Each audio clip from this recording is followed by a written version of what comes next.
أهلا بيكم في قناتنا وتلك كانت قصتي. لو عندكم أي مشكلة ومش لاقيين لها حل تقدروا تبعتوها لنا على صفحتنا على فيسبوك أو تحت في صندوق التعليقات، وإن شاء الله هنلاقي لها حل. وما تنسوش تعملوا لايك وسبسكرايب علشان قناتنا تكبر بيكم. أنا عندي 50 سنة، عشت حياتي الزوجية في سلام وهدوء مع جوزي لحد ما توفى من 5 سنين. عندي 3 أولاد، بنتي الكبيرة اتجوزت وسافرت مع جوزها، وابني اتخرج من كليته واشتغل الحمد لله في وظيفة كويسة وبدأ يكون نفسه عشان يتجوز. وبنتي الصغيرة كانت في ثانوية عامة وكنت مهتمة بيها جدا، وظهرت النتيجة وجابت مجموع قليل عن الكلية اللي هي عاوزاها. مجموعها كان يجيب الكلية اللي هي عايزاها بس في محافظة من محافظات الجنوب. بصراحة كنت بين نارين، أحرمها تدخل الكلية اللي هي عاوزاها بس تفضل تحت رقابتي ورعايتي، ولا تروح الكلية اللي في محافظة بعيد وتغترب، وقلقي عليها وهي بعيد عني كمان هيزيد. وبعد مشاورات في العيلة وبينها وبين إخواتها وافقت في الآخر إنها تروح. وجاء ميعاد السفر للدراسة، كنت بعيط ليل ونهار مش مصدقة إنها هتبعد عني، وجهزت لها شنطتها وقلت لها تعمل إيه ووصيتها بالأخلاق والدين. وسافرت وسافر معاها أخوها ودور لها على سكن مشترك مع بنات زميلاتها تحت رعاية صاحب البيت اللي بيأجر الشقة للطالبات. والراجل نحسبه على خير لأنه كان بيركز مع مواعيد البنات ودخولهم وخروجهم كأنه أب ليهم بالظبط. ورجع ابني وطمني وقال لي إن الراجل ده كمان بيحافظ على سمعة بيته. وعدى الترم الأول وجت أول أجازة وما كنتش مصدقة نفسي من الفرحة مع رجوع بنتي، ولقيتها زي ما هي هادية ومؤدبة، بس شخصيتها بقت عملية أكتر. وجا ميعاد الترم التاني وراحت بالفعل، ولما رجعت أجازة آخر السنة لقيت بنتي اتغيرت تماما وبقت بتلبس ضيق. ولما سألتها قالت لي كل زمايلي كده في الكلية، أنا اللي هبقى مختلفة عنهم؟ زعقت معاها وقلت لها لا، لازم ترجعي بنت اللي ربيتها وتلتزمي باللبس المحتشم. واتدخل أخوها وحاول معاها باللين وقال لي إن شاء الله هتكون اقتنعت ومش هتعمل كده تاني. ورجعت بنتي كليتها وبعتت تطلب فلوس زيادة وقالت إنها عاوزاها عشان هتاخد كورسات إضافية في المناهج. وقالت إن معاها زميلتها فلانة دي جارتنا أصلا.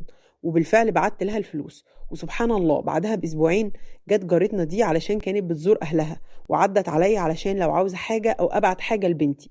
وأثناء كلامي معاها اكتشفت إنها ما تعرفش حاجة عن موضوع الكورسات اللي بنتي قالت إنهم سوا فيها. بصراحة أنا اتصدمت ومبينتش أي حاجة لزميلتها، بس القلق والشك بدأ يزيد. قلت لازم أريح نفسي من الظنون دي، وخدت العنوان من أخوها وقلت له أنا عاوزة أعملها لها مفاجأة وأطمن عليها وكده.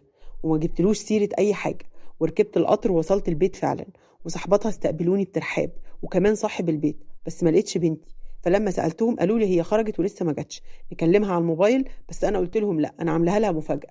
ودخلت أوضة بنتي وقعدت أرتب حاجتها، وفي وسط الورق كانت الصدمة، لقيت عقد عرفي فيه اسم بنتي واسم واحد عمري ما حتى ما سمعت عنه. حسيت ان قلبي هيقف، قلت اكيد انه ده كابوس واللي بيحصل ده مش حقيقي.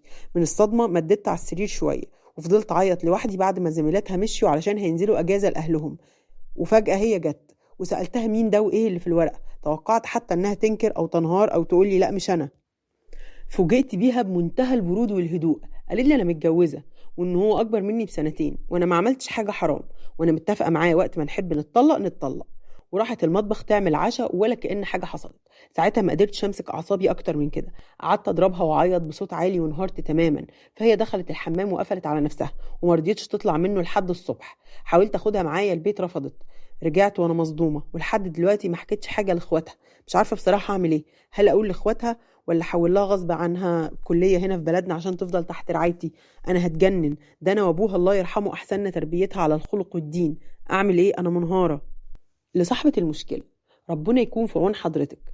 طبعا دي مصيبة كبيرة وما تلوميش نفسك طالما عملت اللي عليكي في تربيتها. للأسف المجتمع معاييره اتغيرت تماما وبقى من السهل استقطاب البنات الخام اللي زي بنت حضرتك. علشان كده كانت فريسة سهلة. قبل أي حاجة لازم تعرفي أخوها، ولازم تجيبوا الولد ده ويتجوزها شرعي ويشيل المسؤولية، ولازم تتواصلوا مع أهله وتأكدي إن بنتك مش حامل، لأن دي مشكلة تانية كبيرة.